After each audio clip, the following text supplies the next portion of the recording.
ఈ విలువైన సమయాన్ని సువార్త చేస్తుంది. కూడి వచ్చిన సహోదరి సహోదరులందరికీ ప్రభునామమున వందనములు తెలియజేస్తున్నామండి.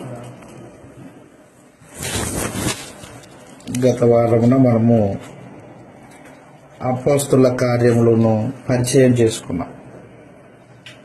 అపోస్తుల కార్యములు పుస్తకం యొక్క పరిచయ భాగము మనం నేర్చుకొని ఉన్నాం. ఆ పరిచయంలో అపోస్తుల కార్యములు అనే పుస్తక రచయిత లూకా గారు. లూకా వైద్యుడు, డాక్టర్. అపోస్తులుడైన పౌలుతో పాటు సువార్త పరిచర్య చేసినవాడు, అపోస్తులుని చూచినవాడు లూకా. అపోస్తులుని చూచినవాడు, యెరూషలేముకి వెళ్ళినవాడు. యెరూషలేములో అపోస్తులు ఉన్నారు. అపోస్తులతో పాటు యేసు ప్రభు శరీరధారిగా ఉన్న దినాలలో వారి మధ్యలో ఏ ఏ కార్యక్రమాలు అయితే జరిగాయో, యేసు ప్రభువుతో అపోస్తలులకున్న అనుభవం ఏంటో, వారు గడిపిన ఆ అనుభవాలని లూకా గారు తెలుసుకొని చరిత్ర రాశాడనమాట. క్రొత్త నిబంధనలో చరిత్ర పుస్తకము అపోస్తలుల కార్యములు. సంఘం యొక్క చరిత్రను తెలియజేస్తూ ఉంది. లూకా వైద్యుడు, అంత మాత్రమే కాదు, పరలోకపు పిలుపులో పాల్పొందినవాడు, శిష్యుడు, యేసు ప్రభు యొక్క శిష్యుడు, సువార్త పరిచర్య చేసినవాడు. పౌలుతో పాటు యెరూషలేముకి వెళ్ళినవాడు. పౌలుతో పాటు యెరూషలేముకి వెళ్ళినవాడు లూకా. యెరూషలేములో శిష్యులతో పాటు సంగతులు తెలుసుకుని అవన్నీ రూఢి అని గ్రహించి ఉత్తరం రాశాడు. ఎవరికి రాశాడు ఇది? థెయోఫిలా అనే ఒక అధికారికి రాశాడు. థెయోఫిలా, ఘనత వహించిన థెయోఫిలా. లూకా సువార్త 1:1 మనం ఈ మాట చదువుతాం. లూకా సువార్త 1:1 అపోస్తల కార్యములు 1:1 ఘనత వహించిన థెయోఫిలా అన్నమాట. థెయోఫిలా రోమ ప్రభుత్వపు అధికారి. చదువుతాం, అక్కడ రాయబడింది. ఘనత వహించిన థెయోఫిలా ఆరంభము నుండి కన్నులారా చూచి వాక్య సేవకులైన వారు మనకప్పగించిన వాక్య సేవకులు అపోస్తలులు మనకప్పగించిన ప్రకారము మన మధ్యన నెరవేర్చబడిన కార్యమును గురించి వివరంగా వ్రాయుటకు అనేకులు పూడుకొని ఉన్నారు. కనుక నీకు ఉపదేశించిన సంగతులు నిశ్చయముగా జరిగినవని నీవు తెలుసుకొనుటకు వాటినన్నిటినీ మొదటి నుండి తరిచి పరిష్కారంగా తెలుసుకొని ఉన్నా నేను అదన్నమాట. సంగతులు పరిష్కారంగా తెలుసుకుని చరిత్రకారుడు లూకా. యేసు ప్రభు యొక్క పుట్టుక, ఆయన యొక్క పరిచర్య, ఆయన యొక్క అపోస్తలులతో పాటు కలిసిన జీవిత విధానము, ఆయన యొక్క మరణము, ఆయన యొక్క శిలువ సందేశము, ఇదంతా రూఢి అని తెలుసుకున్నాడు అనమాట లూకా గారు. తెలుసుకొని థెయోఫిలా అనే అధికారికి ఉత్తరం రాస్తున్నాడు. ఘనత వహించిన, గౌరవింపదగిన అన్నమాట. రోమా అధికారులకు ఘనత వహించిన అనే పేరు సామాన్యంగా మాట్లాడుతూ ఉంటారు. మనకు తెలిసినట్టు పౌలు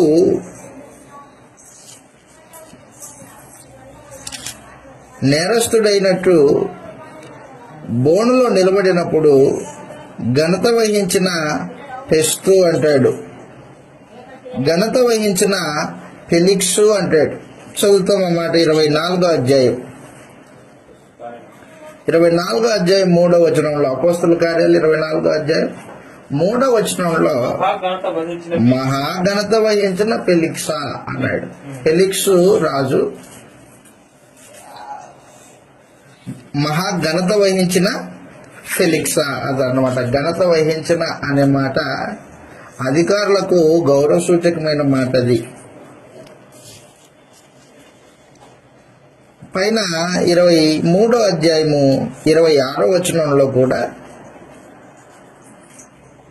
26వ వచనంలో మహా ఘనత వహించిన అధిపతి అయిన ఫెలిక్సుకును అన్నాడు. కాబట్టి అధికారంలో ఉన్న వారిని ఘనత వహించిన అనే పదాన్ని ఉపయోగించి మాట్లాడుతూ ఉంటారు. కాబట్టి ఇప్పుడు ఘనత వహించిన థెయోఫిలా అన్నాడు. థెయోఫిలా అంటే ఉద్యోగం కలిగిన వాడు, అధికారి, రోమాధికారి రాస్తున్నాడు. రోమాధికారి పేరిట ఈ ఉత్తరాలు రాస్తున్నాడు. ఒకటేమో సువార్త రచన ఒక గారు రాశారు. దానిలో యేసుప్రభు యొక్క పుట్టుక, ఆయన యొక్క పరిచర్య, ఆయన యొక్క అపోస్తలులతో గడిపిన జీవిత విధానము, ఆయన అద్భుతాలు, ఆ తర్వాత ఆయన యొక్క శిలువ మరణము, పునరుత్థానము మొదటి గ్రంథంలో రచించాడు. ఇప్పుడు అపోస్తల కార్యములు అనే పుస్తకంలో ఆ తర్వాత జరిగిన కార్యక్రమాల గురించి రాస్తున్నాడు. ఇప్పుడు అపోస్తల కార్యాలు 1:1లో ఈ మాట చదువుతాం మనం. ఓ థెయోఫిలా, యేసు తాను ఏర్పరచుకుని అపోస్తలులకు పరిశుద్ధాత్మ ద్వారా ఆజ్ఞాపించిన తర్వాత ఆయన పరమునకు చేర్చుకోబడిన దినం వరకు ఆయన చేయుటకును బోధించుటకును అదనమాట. ఏవైతే ఆరంభించాడో, ఆరంభం అనేది సువార్త రచనలో ఆరంభాలు ఉన్నాయి. యేసు ప్రభు బ్రతికున్న దినాల్లో కొన్ని సంగతుల్ని ఆరంభించాడు. ఆయన కొన్ని సంగతుల్ని ఆరంభించాడు. దాంట్లో మొదటిది యేసు ప్రభు ఆరంభించింది, వాగ్దానం చేసింది ఏంటంటే లూకాసు వార్త 24:45 నుండి చదువుతాం. ఈ మాట రాయబడింది. నేను వెళ్ళిపోతున్నాను, పరిశుద్ధాత్మ మీ మీదకి వస్తాడు, పరిశుద్ధాత్మను పంపిస్తాను. ఆరంభం తాను ఏవైతే ఆరంభించాడో వాటిని కొనసాగిస్తూ ఉన్నాడు అన్నమాట. ఇప్పుడు లూకాసు వార్త 24వ అధ్యాయము 45వ వచనంలో, అప్పుడు వారు లేఖనములను గ్రహించున్నట్లు ఆయన వారి మనసు తెరిచి, క్రీస్తు శ్రమపడి 3వ దినమున మృతులలో నుండి లేచుననియు, యెరూషలేము మొదలుకొని సమస్త జనములలో ఆయన పేరిట మారు మనసు పాపక్షమాపణ ప్రకటింపబడుననియు వ్రాయబడి ఉన్నది. ఈ సంగతులకు మీరే సాక్షులు. ఇదిగో నా తండ్రి వాగ్దానం చేసినది మీ మీదికి పంపుచున్నా. మీరు పైనుంచి శక్తి పొందే వరకు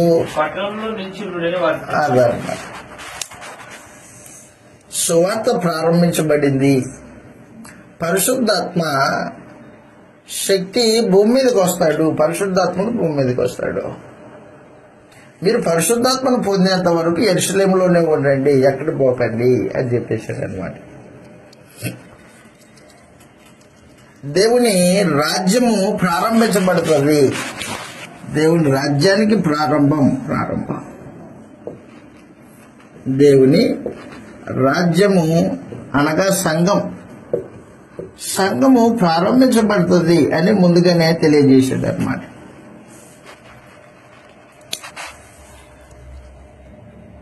యెరూషలేము మొదలుకొని సమస్త జనములలో ఆయన పేరిట మారు మనసును పాపక్షమాపణ ప్రకటింపబడునని వ్రాయబడి ఉన్నది. ఆ ప్రకారంగా యేసు ప్రభు మృతులలో నుండి లేచిన తర్వాత, దేవుని శక్తి చేత లేపబడిన తర్వాత యేసుక్రీస్తు 40 దినాల పాటు అపోస్తలులకి అనిపించాడు. 40 దినాల పాటు కనిపించాడు. యేసు ప్రభు తిరిగి లేపబడిన తర్వాత సజీవునిగా తను తాను కనపరుచుకున్నాడు. ఎవరికి? అపోస్తలులకు మాత్రమే. అపోస్తలులకు మాత్రమే తను తాను సజీవునిగా కనపరుచుకున్నాడు. అపోస్తల కార్యాలు 1వ అధ్యాయం 2వ వచనంలో, అపోస్తల కార్యములు 1వ అధ్యాయం 2వ వచనంలో ఇలాగంటూ ఉన్నాడు లూకా గారు రచయిత. తర్వాత ఆయన పరలోకమునకు చేర్చుకోనబడు దినం వరకు తిరిగి లేపబడిన తర్వాత ఆయన పరలోకానికి వెళ్ళి వచ్చాడు. ఇక వచ్చిన తర్వాత 40 దినాల పాటు వారితో పాటే ఉన్నాడు. వారికి ప్రత్యక్షమవుతూ ఉన్నాడు. పరమునకు ఇంకా చేర్చుకోబడలేదు సంపూర్ణంగా.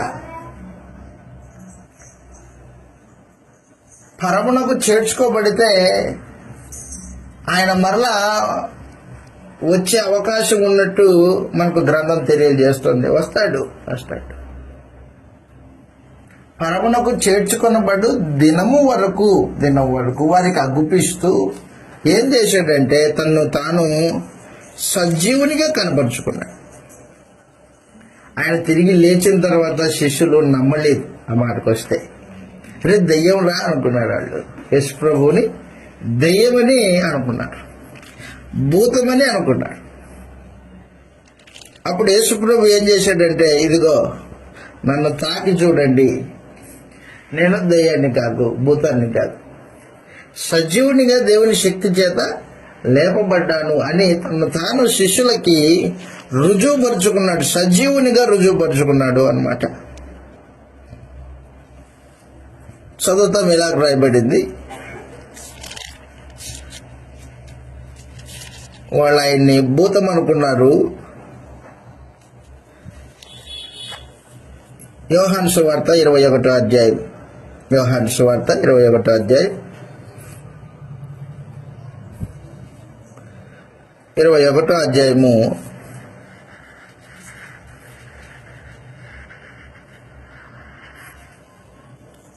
4వ వచనంలో 3వ వచనం నుండి మనం చదివితే, సీమోను పేతురు నేను చేపలు పట్టడానికి పోదునని వారితో చెప్పాను. వారితో అనగా మేము కూడా నీతో పాటు వస్తాము. దోణి ఎక్కిరి కానీ ఆ రాత్రి ఏం పట్టలేదు. సూర్యోదయం అవుతూ ఉండగా యేసు ధరిని నిలిచెను. గుర్తుపట్టలేదు. పిల్లలారా భోజనకు మీ యొద్ద ఏమైనా ఉన్నదా అని వారిని అడగగా వారు ఆయనతో చెప్పిరి. అప్పుడు ఆయన వలవేయుడి మీకు దొరుకునని చెప్పాను గనుక విస్తారమైన చేపలు పడ్డాయి, వల లాగలేకపోయి. కాబట్టి యేసు ప్రేమించిన శిష్యుడు ఆయన ప్రభు సుమి అని చెప్పాను. ఆయన ప్రభువని సీమోను పేతురు విని ఉన్నందున సముద్రంలో దుమికాడు. దరి ఇంచుమించు 200 మూరల దూరం ఉన్నందున తక్కిన శిష్యులు చేపల కల వల లాగుచు ఆ చిన్న దోణిలో వచ్చింది. వారి దిగి దరికి రాగానే నిప్పులను వాటి మీద ఉంచబడిన చేపలను రొట్టె కనబడెను. యేసు ఇప్పుడు పట్టిన చేపలలో కొన్ని తీసుకుని రండి అని చెప్పగా సీమోను పేతురు దోణి ఎక్కి వలను దరికి లాగెను. అది 153 గొప్ప చేపలతో నిండి ఉంది. చాలు. వాళ్ళు ఆయనకి అనుమానిస్తున్నారు.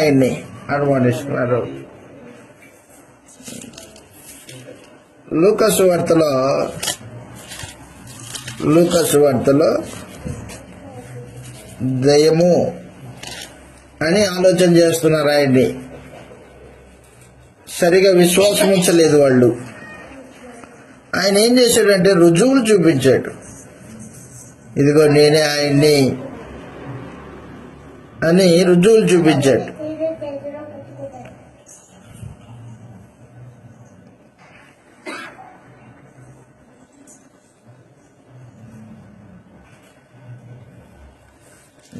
మత్తయి సువార్త లూకా సువార్త 36వ వచనం. లూకా సువార్త 24వ అధ్యాయం 36. 24వ అధ్యాయం లూకా సువార్త 24, 36. చదువుదాం ఒకసారి. వారు ఇలాగ మాట్లాడుచూ ఉండగా ఆయన వారి మధ్య నిలిచి మీకు సమాధానమవును గాక అని వారితో అనెను. అయితే వారు దిగులుపడి భయాక్రాంతులై అదిగో భయక్రాంతులై భూతము తమకు కనబడినని తలంచిరి. అప్పుడు ఆయన మీరెందుకు కలవరపడుచున్నారు? హృదయములలో సందేహము పుట్టనేలా అదనమాట, మీ హృదయములలో సందేహము పుట్టనేలా? నేనే ఆయనను అనుటకు నా చేతులను నా పాదములను చూడుడి, నన్ను పట్టి చూడుడి. నాకున్నట్టు మీరు చూచుచున్న ఎముకలు మాంసము భూతముకు ఉండవని చెప్పి తన చేతులను పాదములను వారికి చూపెను. అదనమాట. కాబట్టి కృష్ణ ప్రభు సజీవునిగా లేపబడ్డాడు. సజీవుడు శరీరంతో లేపబడ్డాడు. శరీరము మహిమ శరీరాన్ని ధరించుకుందనమాట. మహిమ శరీరాన్ని ధరించుకున్నాడు. సజీవుడు. కావాలంటే చూడండి, నా చేతుల్లో గాయాలు చూడండి. భూతానికి రక్తము శరీరము మాంసము ఉండవు, ఎముకలు ఉండవు, నాకున్నాయి అని చెప్పేశాడు. కాబట్టి క్రీస్తు యేసు తాను సజీవుడని అపోస్తలులకు రుజువుపరిచాడు. ఎందుకంటే అపోస్తలులు సర్వలోకానికి సువార్త ప్రకటించవలసిన బాధ్యత కలిగిన వారై ఉన్నారు. సర్వ సృష్టికి సువార్త ప్రకటించవలసిన బాధ్యత అపోస్తలుల మీద పెట్టాడు యేసు ప్రభు. మీరు సర్వలోకానికి వెళ్ళి సర్వ సృష్టికి సువార్త ప్రకటించుడి అని చెప్పాడు. కాబట్టి ఆ సందేశము వారికి రూఢిగా వారి హృదయాల్లో ఖచ్చితమైనది అని రూఢీపరచబడితే గాని ఆ సువార్త కొరకు వాళ్ళు పనిచేయలేరు. అందుకని యేసుప్రభు ఏం చేశాడంటే 40 దినాల పాటు వారి మధ్యలో అగుపడుతూ ఇదిగో నేను సజీవుడై ఉన్నాను, సజీవుడిగా కనపరుచుకున్నాడు. ప్రాముఖ్యమైన సమాచారం.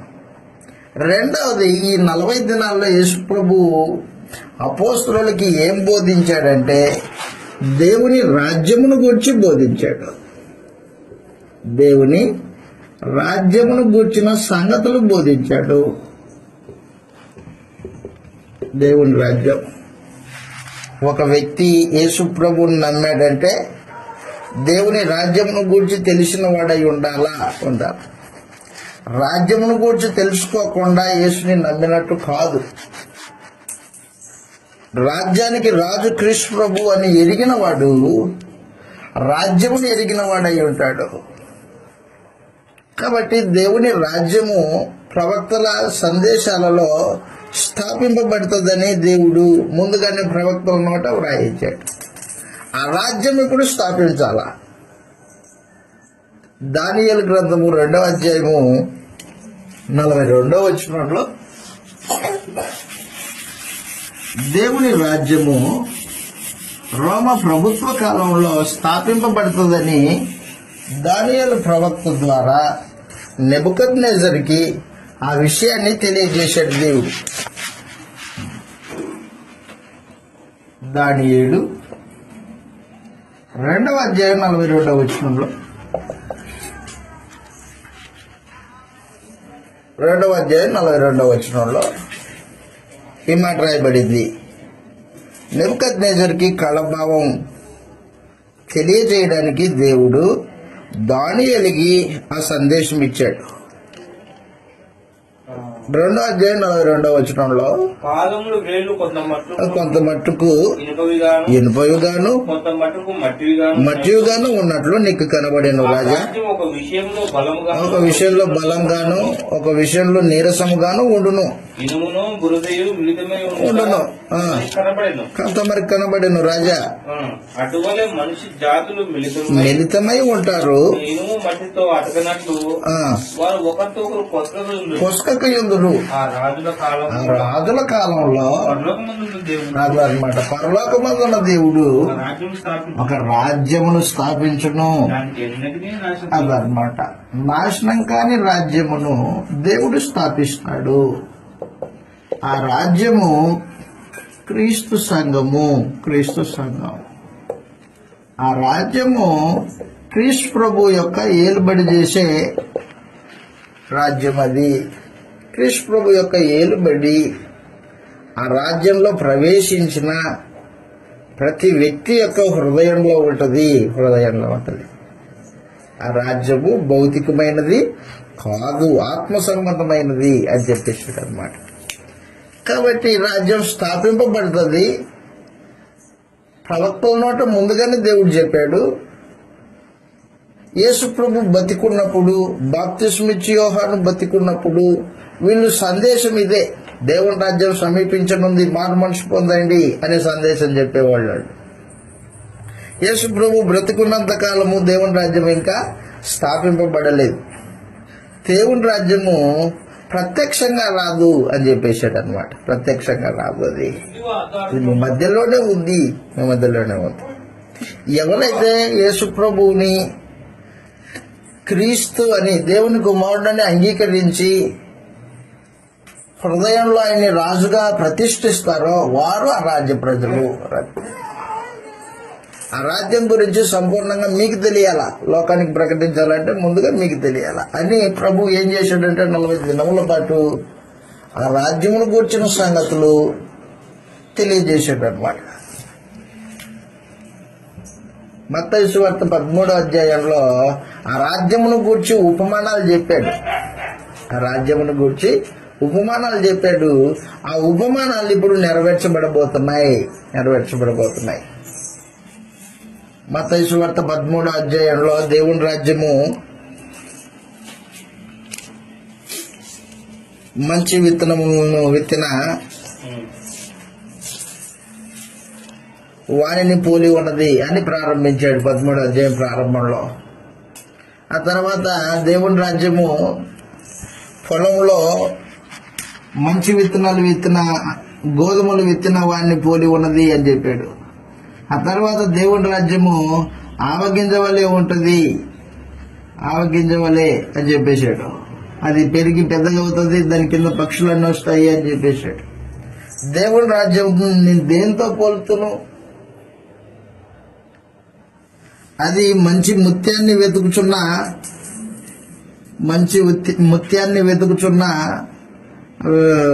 వ్యాపారిని పోలి ఉన్నది అని చెప్పేశాడు. అనేక చేపలు పట్టిన వలను పోలి ఉన్నది దేవుని రాజ్యము అని చెప్పేశాడు.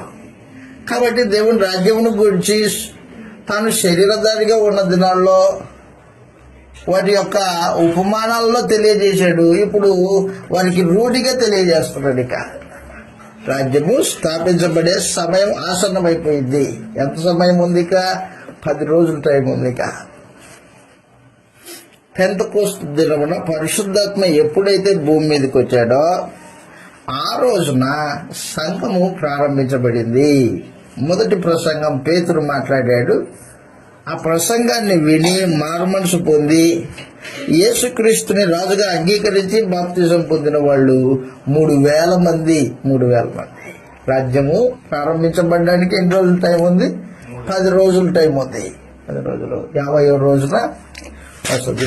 ఈ 50వ రోజుకి దాన్ని పెంతెకోస్తు అన్నాడు.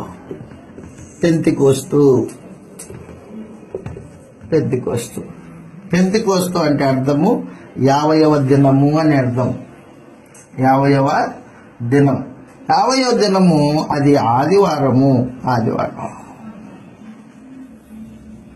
ఆదివారము సంఘం ప్రారంభించబడింది. ఆదివారము యేసు పునరుత్థానుడయ్యాడు. కాబట్టి ఆదివారము క్రైస్తవులకు ప్రత్యేకమైన దినం. దాని గురించి మాట్లాడబోట్లేదు మనం ఇప్పుడు. యేసు ప్రభువు ఇంకా 10 రోజుల టైం ఉంది రాజ్యము స్థాపించబడడానికి. కాబట్టి ఈ 10 రోజుల్లో వాళ్ళు సిద్ధపాటు కలిగి ఉండాలా, వాళ్ళని సిద్ధం చేస్తున్నాడు అన్నమాట. ఇప్పుడు రాజ్యం కొరకు ఎదురు చూశారు, దానికోసం వెంటాడారు అపోస్తలులు, యేసు ప్రభు వెంటబడ్డారు. ఇప్పుడు దగ్గరకు వచ్చే సమయం దగ్గర పడింది, 10 రోజుల టైం ఉంది. అప్పుడు యేసు ప్రభు శిష్యుల్ని ఏం చేస్తున్నారంటే సిద్ధం చేస్తున్నాడు. ఇక మీదట ఏమని సిద్ధం చేస్తున్నాడు? మొట్టమొదటిగా వారి మనస్సులను సిద్ధం చేస్తున్నాడు. వారి మనసులను సిద్ధం చేస్తున్నాడు. వారి మనసుల్లో దేవుని రాజ్యమును గూర్చిన భావాలు భౌతికంగా ఉన్నాయి.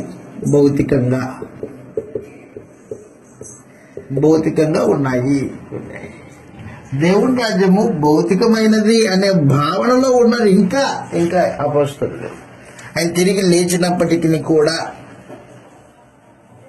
10 సార్లు సుమారు ఆయన వారికి కనిపించినప్పటికీ వారి భావాలు భౌతికంగానే ఉన్నాయి.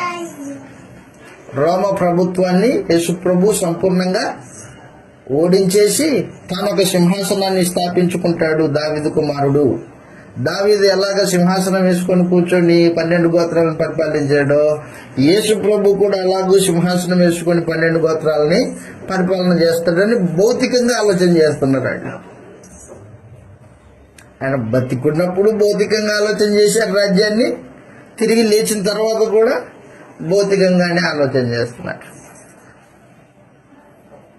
మత్తయి సువార్త 20వ అధ్యాయం 20వ వచనంలో ఆయన బతికున్నప్పుడు అపోస్తలులు దేవుని రాజ్యాన్ని భౌతికంగా ఆలోచన చేశారు. మత్తయి సువార్త 20వ అధ్యాయం 20వ వచనంలో జబదయి కుమారుల తల్లి అప్పుడు జబదయి కుమారుల తల్లి తన కుమారులతో ఆయన యుద్ధకు వచ్చి నమస్కారం చేసి ఒక మనవి చేయబోగా నీవేమి కోరుచున్నావని అడిగాను.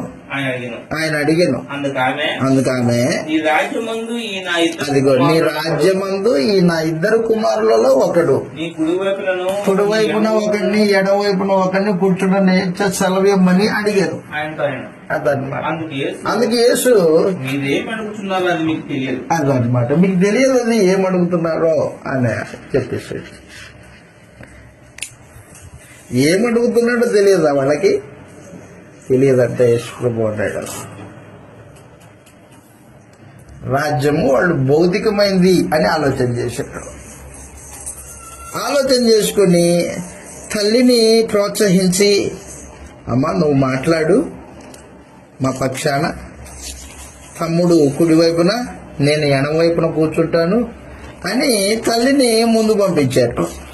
యేసు ప్రభు సమాచారం చెప్పాడు, మీరేం అడుగుతున్నారో మీకు తెలియదు అన్నట్లు. అయితే యేసు ప్రభు వారికి ఒక పాఠం చెప్పాలని ఆలోచన చేసేటప్పుడు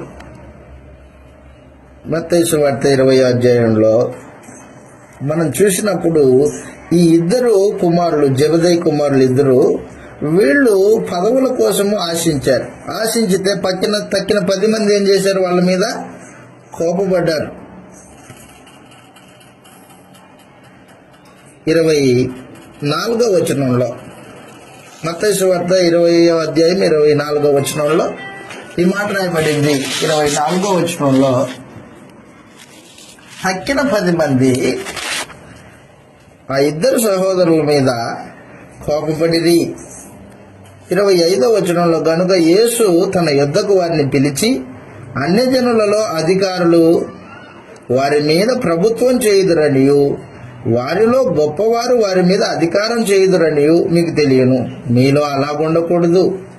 మీలో ఎవడు గొప్పవాడై ఉండుగోరునో వాడు మీ పరిచారకుడై ఉండాలి అని చెప్పాడు. మత్తయి సువార్త 20వ అధ్యాయము 25వ వచనంలో లోకంలో ఉన్న అధికారాలు వేరే, నా రాజ్యంలో ఉండే అధికారాలు వేరే. భౌతికమైన రాజ్యానికి ఆత్మ సంబంధమైన రాజ్యానికి వ్యత్యాసం చెప్పాడు, వ్యత్యాసం మాట్లాడాడు. అయినా వారు గ్రహించినట్టుగా మనకు కనిపించరు, గ్రహించలేదు వాళ్ళు. అయినా ఆ తర్వాత యేసు ప్రభువు వారు గ్రహించడానికి మరలా సందేశము, ఉపమానాలు చెప్పాడు. ఆయన దేవుని రాజ్యం గురించి ఉపమానాలు మాట్లాడాడు. అయితే ఇప్పుడు తిరిగి లేపబడిన తర్వాత కూడా దేవుని రాజ్యమును గురించి సంపూర్ణంగా వారికి తెలియజేశాడు అనమాట. పిలాతు కూడా ఏమన్నాడంటే, అంతెందుకు యేసు ప్రభు పుట్టినప్పుడే మహాహేరోదు యేసు ప్రభుని చంపాలనుకున్నాడు. అరే నేను రాజునైతే ఇంకో రాజు పుట్టాడేంది అనుకున్నాడు. యేసు రాజే, కానీ భౌతికమైన రాజ్యానికి రాజు కాదు. ఆయన సైన్యము భౌతికమైన మనుషులు కాదు. అన్నమాటకు వస్తే భౌతికమైన పరిపాలన విధానం యేసు ప్రభు రాజ్యానికి సంబంధించింది కాదు. యూదులు అపార్థం చేసుకున్నాడు, రాజు అపార్థం చేసుకున్నాడు, తక్కిన శిష్యులు కూడా అపార్థం చేసుకున్నాడు, పిలాతు అపార్థం చేసుకున్నాడు. యోహాను సువార్త 18వ అధ్యాయం 36వ వచనంలో, యోహాను సువార్త 18వ అధ్యాయం 36వ వచనంలో, నీవు రాజువా అని అడిగినప్పుడు యేసు నీవన్నట్టు నేను రాజునే అని చెప్పేశాడు. అందుకు పిలాతు 37వ వచనంలో, నీవు రాజువా అని ఆయన అడుగగా, నీవన్నట్టు నేను రాజునే, సత్యమును గురించి సాక్ష్యం ఇచ్చుటకు నేను వచ్చి ఉన్నాను అనెను. ఇందు నిమిత్తమే ఈ లోకం వచ్చి తిని, సత్య సంబంధి అయిన ప్రతివాడు అదన్నమాట. యేసు ప్రభు మాట అంగీకరించేవాడు దేవుని రాజ్యము ఆత్మ సంబంధమైనదని గుర్తెరుగుతాడు. ఆ రాజ్యం కొరకు ఆలోచన చేస్తాడు. సత్య సంబంధి అయితే నా మాట వింటాడు, సత్య సంబంధి కానివాడు నా మాట అంగీకరించలేడు అని చెప్పేశాడు అనమాట. నా రాజ్యము ఈ లోక సంబంధమైనది కాదు. ఒకవేళ ఈ లోక సంబంధమైనది అయితే యేసు ప్రభు మాట్లాడుతుంది, నా రాజ్యం ఈ లోక సంబంధమైనది కాదు, నా రాజ్యం ఈ లోక సంబంధమైనది అయితే యూదులకు అప్పగింపబడకున్నట్లు నా సేవకులు పోరాడుదురు గాని నా రాజ్యము ఇహ సంబంధమైనది కాదు. ఇహ సంబంధమైనది, లోక సంబంధమైనది, భూలోక సంబంధమైనది, ఇహ సంబంధమైనది కాదు. ఏమి మరి అది? ఇహ సంబంధం కాకపోతే పరలోక సంబంధమైంది అదనమాట. పరలోక రాజ్యం నాది, నేను స్థాపించేది పరలోకానికి సంబంధించిన రాజ్యాన్ని స్థాపిస్తారు, ఇహలోకానికి సంబంధించిన రాజ్యం కాదు. పిలాతు దగ్గర బోన్లో నిలబడినప్పుడు యేసు ప్రభు చెప్పాడు, కానీ ఆయన రాజ్యమును గురించి గ్రహించిన మనస్సు, హృదయము వారికి లేదు అప్పటికి. తిరిగి లేపబడిన తర్వాత కూడా రాజ్యము గురించి మాట్లాడుతున్నాడు. సంగతులు 40 దినాల పాటు చెప్పాడు, కానీ వారి మట్టి బుర్రలకు అర్థం కాల. ఆత్మ సంబంధమైన సంగతులు ఒకటి అర్థం చేసుకోవాలంటే ఆత్మ సంబంధమైన సంగతులతోనే వాటిని సరిచూడాలి. ఈ రోజున నేటికి ఇంకను దేవుని రాజ్యం రాలేదని ఎదురు చూసే క్రైస్తవులు ఉన్నారు. మత శాఖల్లో అనేక మంది ఎదురు చూసే వాళ్ళు ఉన్నారు. ఇంకటి అపోస్తల కార్యాలు 1వ అధ్యాయంలో దేవుని రాజ్యమును గురించిన సంగతులు ఆయన మాట్లాడినప్పుడు వారు సరిగా అర్థం చేసుకోలేదు. 6వ వచనంలో, అపోస్తల కార్యాలు 1వ అధ్యాయం 6వ వచనంలో, కాబట్టి వారు కూడి వచ్చినప్పుడు ప్రభువా ఈ కాలమందు ఇశ్రాయేలులకు రాజ్యము అదిగో మరలా ఇశ్రాయేలీలకు రాజ్యమును మరలా అనుగ్రహించదవా అని ఆయన అడగగా, అని ఏ రాజ్యం అనుగ్రహించాలని అడుగుతున్నారు వాళ్ళు. భౌతికమైందన్నమాట. మరలా ఈ ఇశ్రాయేలీలకు రాజ్యమును అనుగ్రహించువా అని వారిని అడిగాను. వారు అడిగిన ఆయన్ని ఆయన కాలములను సమయములను తండ్రి తన స్వాధీనంలో ఉంచుకొని ఉన్నాడు. వాటిని తెలుసుకోవడం మీ పని కాదు. మీ పని కాదు. అయినను పరిశుద్ధాత్మ మీ మీదకి వచ్చినప్పుడు అదనమాట పరిశుద్ధాత్మ, వాగ్దానం చేసిన పరిశుద్ధాత్మ. పరిశుద్ధాత్మ మీ మీదకి వచ్చినప్పుడు మీరు శక్తి నందుతారు గనుక మీరు యెరూషలేములోను యూదయ సమరయ దేశములందంతటా భూదిగంతముల వరకును నాకు సాక్షులై ఉందురని వారితో చెప్పాను. అదన్నమాట. పరిశుద్ధాత్ముడు మీ దగ్గరికి వస్తాడు, మీలోకి వస్తాడు. అప్పుడు మీరు శక్తిని అందుతారు. ఎప్పుడైతే పరిశుద్ధాత్ముడు వచ్చాడో వారు శక్తి పొందారు. దేవుని రాజ్యపు సంగతుల్ని అర్థం చేసుకున్నారు. అయితే సంపూర్ణంగా అర్థం చేసుకోలేదు సుమా. పరిశుద్ధాత్మ వచ్చిన తర్వాత కూడా పేతురు కొన్ని సంగతులు ఎరుగని వాడై ఉన్నాడు. మీరు పరిశుద్ధాత్మను పొందుదురు, అప్పుడు మీరు శక్తి పొంది యెరూషలేములోను యూదయ సమరయ దేశములందంతటా భూ దిగంతములంతా నాకు సాక్షులై ఉంటారు. సాక్షులు కాబట్టి అపోస్తలులు దేవుని రాజ్యానికి సాక్షులై ఉన్నారు. దేవుని రాజ్యానికి రాయబారులై ఉన్నారు. వారు యేసు ప్రభు యొక్క శిలువ మరణాన్ని, పునరుత్థానాన్ని చేతులతో తాకి చూసిన వాళ్ళు. థెయోఫిలా, నేను రాస్తున్న సంగతులు పరిష్కారంగా తెలుసుకుని, రూఢి అని తెలుసుకుని రాస్తున్నాను నీకు అన్నాడు అనమాట. సైంటిస్ట్ ఒక విషయాన్ని పరిశోధించి, పలుమార్లు పరిశోధించి, అది అలా జరిగింది, ఇప్పుడు కూడా జరుగుతుందని రూఢిగా రాస్తాడు అనమాట. అలాంటి చరిత్రకారుడు అపోస్తులుడు లూకా గారు. అపోస్తులు కాదు, ప్రవక్త లూకా. కాబట్టి లూకా సువార్త సందేశం కానీ, అపోస్తుల కార్యముల పుస్తకం కానీ, దీన్ని పరిశోధించి పరిష్కారంగా తెలుసుకున్న లూకా అనే వైద్యుడు రాసిన పుస్తకం ఉంది. ఇది పుస్తకం. దీన్ని నమ్మకోకుండా పోవడానికి మనుషుడికి ఆధారం ఏమీ లేదు. రూఢిగా నమ్మొచ్చు ఎవరైనా రూఢిగా నమ్మొచ్చు. పరిష్కారంగా తెలుసుకొని రాసేసాడు అన్నమాట లూకా గారు. కాబట్టి లూకా సువార్త ఎలాగో అపోస్తుల కార్యములు అలాగూ. లూకా సువార్తలో ఏవైతే ప్రారంభించి యేసు ప్రభు విడిచిపెట్టాడో ఆ ప్రారంభాన్ని మళ్ళా కొనసాగిస్తూ ఉంటాడు అపోస్తుల కార్యముల్లో.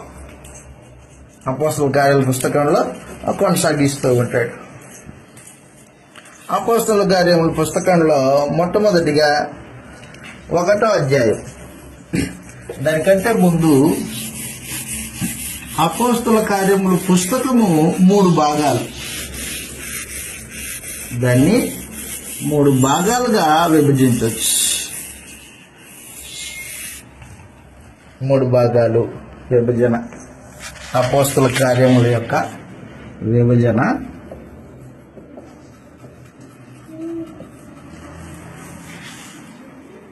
మూడు భాగాలు. ఒకటి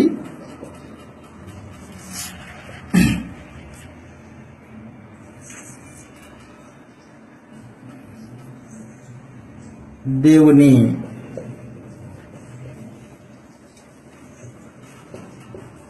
రాజ్యము ప్రారంభానికి సిద్ధపాటు. ప్రారంభానికి సిద్ధపాటు.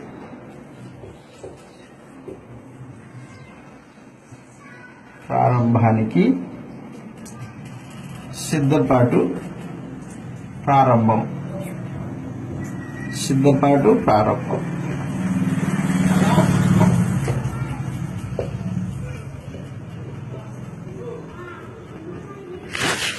అపోస్తల కార్యములు 1వ అధ్యాయం నుండి 8వ అధ్యాయం వరకు, 7వ అధ్యాయం వరకు. 7వ అధ్యాయం ఇది ఒక భాగం. యేసు ప్రభు శిష్యులు యెరూషలేములో సాక్షులై ఉన్నారు అదనమాట. యెరూషలేములో సాక్షులు. 2వ భాగము యోదయ సమరయ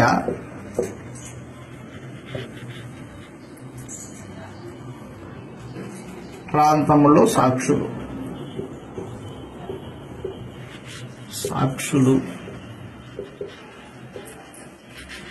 8వ అధ్యాయం నుండి 12వ అధ్యాయం వరకు, ఇది 2వ భాగం. 3 భూ దిగంతముల వరకు మీరు నాకు సాక్షులై ఉందురు అన్నాడు. భూ దిగంతముల వరకు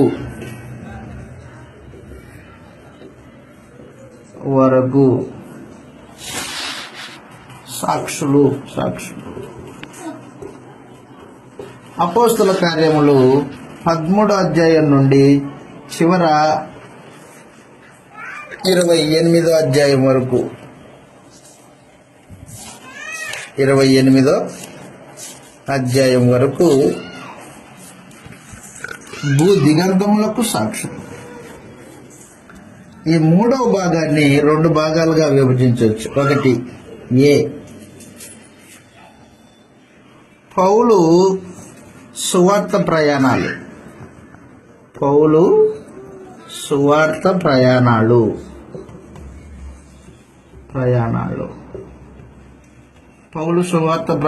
3 సువార్త ప్రయాణాలు 13వ అధ్యాయం నుండి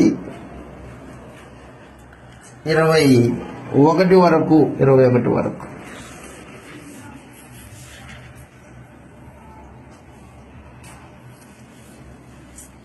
బి పౌలు రోమా ప్రయాణం, రోమా చెర ప్రయాణం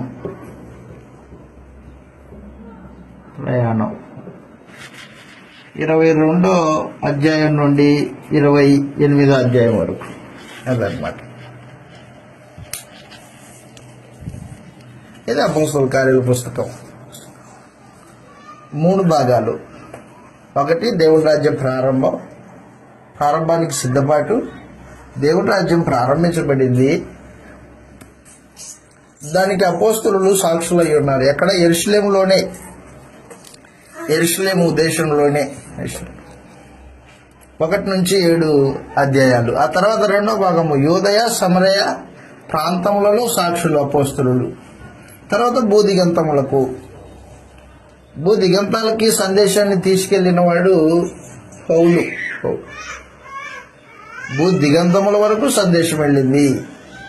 సర్వ సృష్టికి సువార్త ప్రకటించండి అని చెప్పిన మాట, దానికి రుజువు అపోస్తలుల కార్యములు అన్నమాట. అంతేగాని అపోస్తల కార్యములలో పౌలు యొక్క చరిత్రను రాయాలని ఉద్దేశించిన వాడు కాదు లూకా. లేదా పేతురు యొక్క చరిత్రని రాయడానికి ఉద్దేశించిన వాడు కాదు. వ్యక్తుల యొక్క చరిత్రను రాయడానికి లూకా గారు ఉద్దేశించలేదు. ఏం ఉద్దేశించాడంటే, దేవుని రాజ్యము ప్రారంభించబడింది, స్థాపించానన్న దేవుని రాజ్యము స్థాపించబడింది, అది భూదిగంతములకు విస్తరించింది అని పరిశుద్ధాత్మ లూకా గారి హృదయంలో ప్రేరేపించి రాయించాడు. లూకా గారు దాన్ని పరిశీలనగా తెలుసుకుని, ఒకటేమో పరిశీలనగా తెలుసుకున్నాడు, రెండోదేమో పరిశుద్ధాత్మ తనలో ఉండి రాయిస్తోంది. లూకా కొత్త నిబంధన ప్రవక్త అయి ఉన్నాడు. కొత్త నిబంధన ప్రవక్త లూకా.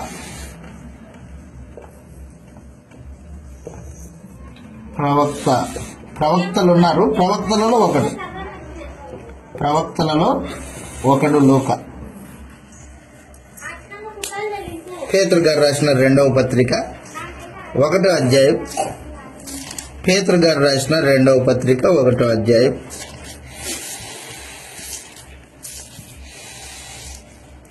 పేతురు గారు రాసిన 2వ పత్రిక 1వ అధ్యాయం 20-21 వచనాల్లో మనకు బాగా తెలిసిన వచనమే అది. ఒకడు ఊహను బట్టి చెప్పటం వలన లేఖనములలో ఏ ప్రవచనం పుట్టదని మొదట గ్రహించుకునవలెను. ఏలయనగా ఏలయనగా ప్రవచనము ఒక నిత్యం కలగలేదు కానీ ప్రవచనము ఒకని ఇచ్చను బట్టి కలగలేదు గాని మనుషులు పరిశుద్ధాత్మ వలన ప్రేరేపింపబడిన వారై దేవుని మూలంగా పలికి దేవుని మూలంగా పలికిరి అని చెప్పేసాడు. కాబట్టి పరిశుద్ధాత్మ లూకా గారిని ప్రేరేపించి అపోస్తల కార్యములు అనే పుస్తకము అలాగే లూకాసు వార్త రాయించాడు. కాబట్టి పరిశుద్ధాత్మ యొక్క నడిపింపులో అపోస్తల కార్యములు అనే పుస్తకము రాయబడింది. కాబట్టి అపోస్తల కార్యములు మనం చదువుతున్నప్పుడు దాంట్లో ఉన్న సంగతులు తేటగా గ్రహించాల. 1వ అధ్యాయానికి వచ్చాము. ఇప్పుడు 1వ అధ్యాయం అపోస్తల కార్యములు 1వ అధ్యాయము. అపోస్తల కార్యములు 1వ అధ్యాయము ప్రాముఖ్యంగా 4 భాగాలు. అపోస్తల కార్యములు 1వ అధ్యాయము ప్రాముఖ్యంగా 4 భాగాలు. 1 పరిచయ భాగం. అపోస్తల కార్యములు 1వ అధ్యాయం 1వ వచనం నుండి 2వ వచనం వరకు ఇది పరిచయం అన్నమాట. ఎవరికి రాస్తున్నాడు, ఏ ఉద్దేశంతో రాస్తున్నాడు అని 2 వచనంలో తెలియజేయబడింది. ఎవరికి రాస్తున్నాడు? లూకా థెయోఫిలకు రాస్తున్నాడు. ఏం ఉద్దేశించి రాశాడు? అవి తెలుసుకోవాలని. 2వ వచనంలో అంటున్నాడు, తర్వాత ఆయన పరమునకు చేర్చుకోబడిన దినం వరకు ఆయన చేయుటకును బోధించుటకును వాటినన్నింటినీ గూర్చి నా మొదటి గ్రంథంలో రచించి తిని. అదనమాట రూఢిగా నువ్వు తెలుసుకోవాలి. నువ్వు విన్నవి సత్యం థెయోఫిలా, నువ్వు విన్నది సత్యం, నువ్వు తెలుసుకోవాలి మొదట్లో. కాబట్టి థెయోఫిలా సంపూర్ణంగా సత్యానికి రుజువులు తెలుసుకోవాలని ఉద్దేశించి ఈ లేఖనాలు రాయబడ్డాయి. ఆ తర్వాత చెప్పాడు 3వ వచనం నుండి ఆయన శ్రమ పడిన తర్వాత 3వ వచనం నుండి 11వ వచనం వరకు 2వ భాగం. ఒకటేమో పరిచయ భాగం, రెండోదేమో అధ్యాయాన్ని విభజిస్తున్నాం మనం.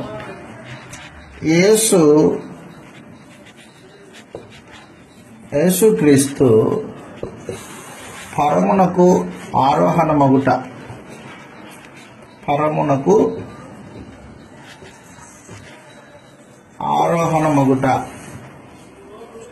ఆరోహణము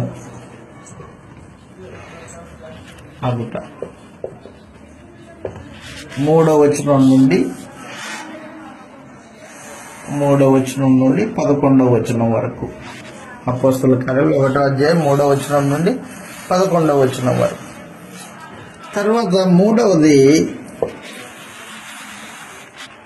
3వ భాగము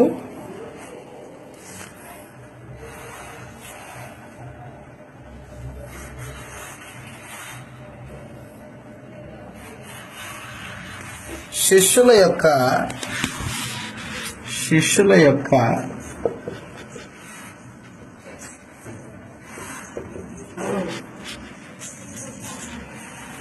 ఎదురుచూపు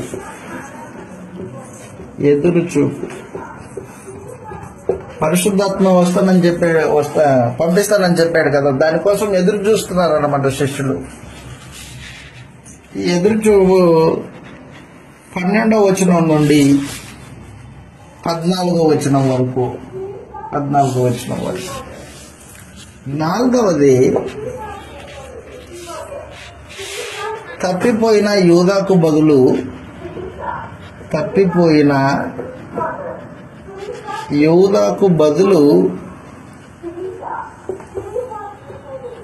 మరొక అపోస్తలుని ఏర్పాటు చేయడం, మరొక వ్యక్తిని అపోస్తలుడిగా ఎన్నుకోవడం,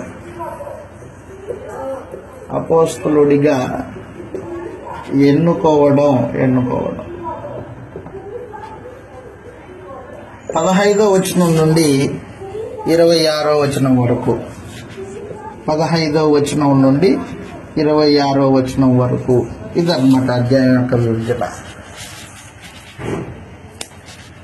మనం ఇంతసేపు ఏం చూసామంటే అపోస్తల కార్యం యొక్క పరిచయం చూసాం. యేసుక్రీస్తు పరమునకు ఆరోహణం అవడానికి అంటే ముందుగానే వారిని బలపరుస్తున్నాడు. వారిని సాక్షులుగా రూఢీపరచడానికి వారి అంతరంగంలో ఉన్న భావాల్ని వారికి వివరిస్తున్నాడు అన్నమాట. అంతరంగంలో వారు భౌతికమైన రాజ్యం గురించి ఆలోచన చేస్తున్నారు, కాదు అది ఆత్మ సంబంధమైన రాజ్యము అని ఆయన వారికి తెలియజేశాడు. ఈ తెలియజేసే క్రమంలో యేసు ప్రభు 3వ వచనం నుండి 11వ వచనం, 1వ అధ్యాయం 3వ వచనం నుండి 11వ వచనం వరకు యేసుక్రీస్తు శిష్యులతో మాట్లాడుతూ ఉన్నాడు. మీరు ఎక్కడికి పోకండి, యెరూషలేములోనే ఉండండి, పరిశుద్ధాత్మ మీ మీదికి వచ్చేంత వరకు పరిశుద్ధాత్మను పొందుకునేంత వరకు మీరు ఎక్కడ పోవద్దు అని చెప్పేశాడు. పరిశుద్ధాత్మ వచ్చిన తర్వాత పరిశుద్ధాత్మ శక్తి పొందుతారు. మీరు శక్తి పొందిన తర్వాత మీరు యెరూషలేములోను, యూదయ, సమరయ 1వ అధ్యాయం 8వ వచనంలో ప్రాముఖ్యమైన సమాచారం ఉంది, చదువుతాం అక్కడ.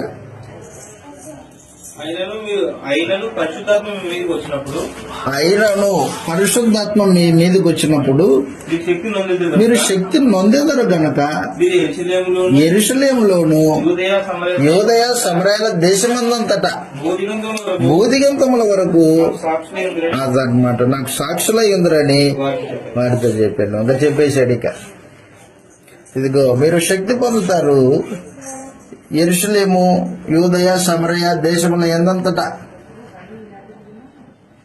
భూదిగంతముల వరకు నాకు సాక్షులు అయి ఉంటారు. సాక్షులు అపోస్తులు మాత్రమే సాక్షులు, తక్కిన వాళ్ళు సాక్షులు కాదు. ఈరోజు నా మనుషుడు తన జీవితంలో జరిగిన మేలుల గురించి మాట్లాడుతూ సాక్ష్యం చెబుతుంటాడు. ఆ సాక్ష్యం వేరే, అపోస్తులు ఇచ్చిన సాక్ష్యము వేరే. యేసుప్రభు గురించి సాక్ష్యం చెప్తూ ఉంటారు మనుషులు. ఆయన సాక్ష్యం భలే ఉందో భలే వినొచ్చు అంటాడు మనుషుడు. ఎవరు మనుషుడే సాక్ష్యం? హోసన్న గారి సాక్ష్యం అని, భక్తులైన వారి పేర్లు, వాళ్ళ సాక్ష్య జీవితాన్ని వింటూ ఉంటారు పెట్టుకోండి. స్టీవెన్సన్ సాక్ష్యం, భక్తి సింగ్ సాక్ష్యం అది వేరే, అపోస్తలులు ఇచ్చిన సాక్ష్యము వేరే. అపోస్తలులు ఇచ్చిన సాక్ష్యము యేసు ప్రభు యొక్క శిలువ మరణము, సమాధి, పునరుత్థానం, దేవుని రాజ్యమును గూర్చిన సాక్ష్యం వాళ్ళు ఇచ్చారు. వాళ్ళ సాక్ష్యం నందు మనుషులు విశ్వాసం ఉంచాలి. వారు మాత్రమే సాక్షులై ఉండడానికి దేవుడు ఏర్పాట్లు చేశాడు. చదువుతాం, ఇలాగ రాయబడింది, అపోస్తలులు మాత్రమే సాక్షులు. 8వ వచనం చివరిలో అంటున్నాడు, నాకు సాక్షులై ఉందురని వారితో చెప్పాను. అదన్నమాట, అపోస్తలులే సాక్షులు, తక్కిన వారు సాక్షులు కాదు. సాక్షి అంటే కళ్ళతో చూచిన వాడై ఉండాలి. ఆ పరిస్థితుల్లో తాను నిలిచిన వాడై ఉండాలి. అపోస్తలులు యేసు ప్రభు సిలువేయబడేటప్పుడు ఉన్నారు. ఆయన తిరిగి లేచిన తర్వాత సమాధి కార్యక్రమం సమయంలో కూడా అపోస్తలులు ఉన్నారు. ఆయన తిరిగి లేచిన తర్వాత కూడా 40 దినాల పాటు ఆయన్ని కన్నులారా చూశారు, ఆయన్ని తాకి చూశారు. వాళ్ళు మాత్రమే సాక్షులు. అపోస్తల కార్యములు 3వ అధ్యాయం 2వ అధ్యాయము 31వ వచనంలో, అపోస్తల కార్యంలో 2వ అధ్యాయము 32వ వచనంలో, అపోస్తల కార్యములు 2వ అధ్యాయం 32లో ఈ యేసుని దేవుడు లేపెను, మేమందరం అంటే అపోస్తలులందరూ అదనమాట, మేమందరము సాక్షులము అని చెప్పాడు. 3వ అధ్యాయము అపోస్తల కార్యాలు 3వ అధ్యాయంలో అపోస్తలులు మాత్రమే సాక్ష్యము. కాబట్టి మనుషుడు అపోస్తలుల మాటల యందు విశ్వాసం ఉంచాలి. మనుషుల మాటల యందు విశ్వాసం ఉంచేది కాదది. 3వ అధ్యాయము 15వ వచనంలో ఈ మాట రాయబడింది.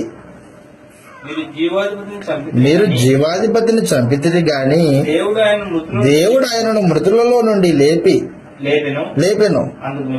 అందుకు మేము సాక్షులము.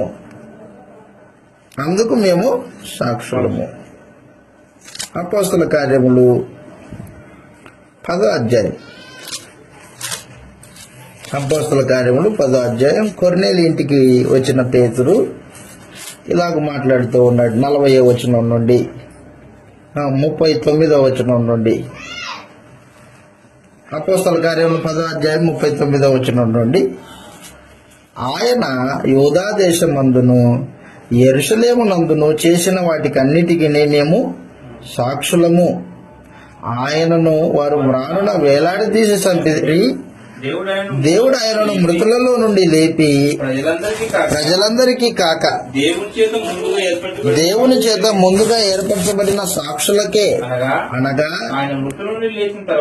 మృతులలో నుండి లేచిన తర్వాత ఆయనతో కూడా అన్నపానములు పుచ్చుకుని మాకే అదనమాట. కాబట్టి అపోస్తలుల యొక్క సాక్ష్యము నమ్మదగింది. దాని మీద మనుషుడు విశ్వాసం ఉంచాలి. అపోస్తలుల మాటల మంది కాకోకుండా లోకంలో మనుషుల జ్ఞానమందు విశ్వాసం ఉంచితే విశ్వాసము రక్షణ లేనిదై ఉంటది, రక్షించలేని శక్తిహీనమై ఉంటది. అది అపోస్తల కార్యములు 1వ అధ్యాయంలో ఇస్కరియోతు యూదాకు బదులుగా మరొక అపోస్తలుని ఎన్నిక చేసుకుంటున్నారు. ఆ ఎన్నిక చేసుకుంటున్నప్పుడు ఈ విషయాన్ని మాట్లాడాడు పేతురు. అపోస్తల కార్యములు 1వ అధ్యాయము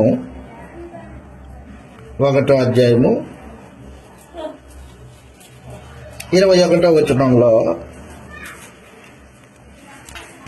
యూదాకి కాబట్టి యోహాను బాప్తిస్మం ఇచ్చింది మొదలుకొని మన యొద్ద నుండి పరమునకు చేర్చుకొనబడిన దినం వరకు ఆయన మన మధ్య సంచరించుచూ ఉండిన కాలమంతయు మనతో కలిసి ఉన్న వీరిలో ఒకడు ఆయన పునరుత్థానమును గూర్చి సాక్షి అయి ఉండుట ఆవశ్యకమని చెప్పెను. అప్పుడు వారు బర్సబ్బనబడిన యోసేపును నిలవబెట్టి ఇట్లని ప్రార్థన చేసేది. అందరి హృదయములను ఎరిగి ఉన్న ప్రభువా, యూదా తప్పిపోయి పోగొట్టుకునిన ఈ పరిచర్యలోను అపోస్తలత్వములోను పాలు పొందుటకు ఏర్పరచుకొనిన వారిని కనపరచుమనిది. అంతటా వారు వీరిని గురించి చీట్లు వేస్తే మధ్య బిడ్డ చీటి వచ్చను. అదనమాట 11 మంది అపోస్తలులతో కూడా లెక్కింపబడ్డాడు 12వ వాడిగా. కాబట్టి 12 మంది సాక్షులై ఉన్నారు. సాక్షులు. ఆ తర్వాత యేసుక్రీస్తు ప్రత్యేకముగా సౌలు అనే ఒక ఆయనను తనకు సాక్షిగా ఉండడానికి ఏర్పాటు చేసుకున్నాడు. అపోస్తల కార్యములు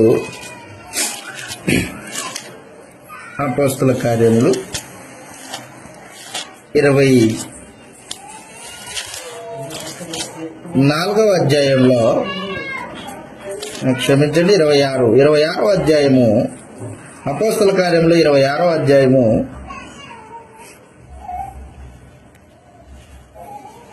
13వ వచనం నుండి చదువుతాం. 26:13 అపోస్తల కార్యములు 26:13. రాజా, మధ్యాహ్నమందు నా చుట్టూను నాతో కూడా వచ్చిన వారి చుట్టూను ఆకాశం నుండి సూర్య తేజస్సు కంటే మిక్కిలి ప్రకాశమానమైన ఒక వెలుగు త్రోవలో మాకు కనిపించెను. చూచితిని. మేమందరము నేలపడినప్పుడు సౌలా నన్నెందుకు హింసించుచున్నావు అని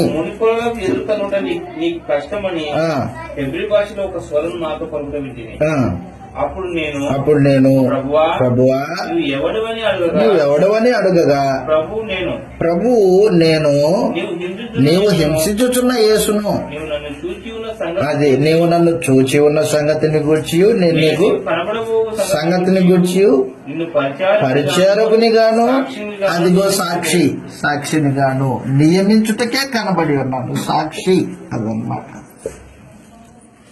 పునరుత్థానానికి సాక్షి, శిలువ మరణానికి సాక్షి. అపోస్తలుడైన పౌలు యేసు పునరుత్థానుడయ్యాడు, రాజు సాక్షిగా నియమించుకున్నాడు యేసు ప్రభువుని. కాబట్టి అపోస్తల కార్యములు 1వ అధ్యాయంలో 4 భాగాలు. ఒకటి పరిచయ భాగం, రెండోది యేసు ప్రభు పరమునకు చేర్చుకునబడే కార్యక్రమం. ఆ తర్వాత శిష్యులు పరిశుద్ధాత్మ కొరకు ఎదురు చూడటం. ఆ తర్వాత అపోస్తలత్వంలో తప్పిపోయిన యూదా కొరకు ఆ ఉద్యోగాన్ని వేరొకరికి ఇవ్వడం. కాబట్టి వారు సొంతంగా ఆలోచన చేయలేదు. 12వ వ్యక్తిని ఎన్నిక చేసుకోవడానికి సొంత ఆలోచన చేయలేదు వాళ్ళు. మరి ఏం చేశారంటే లేఖనాలని ఆధారం చేసుకున్నారు.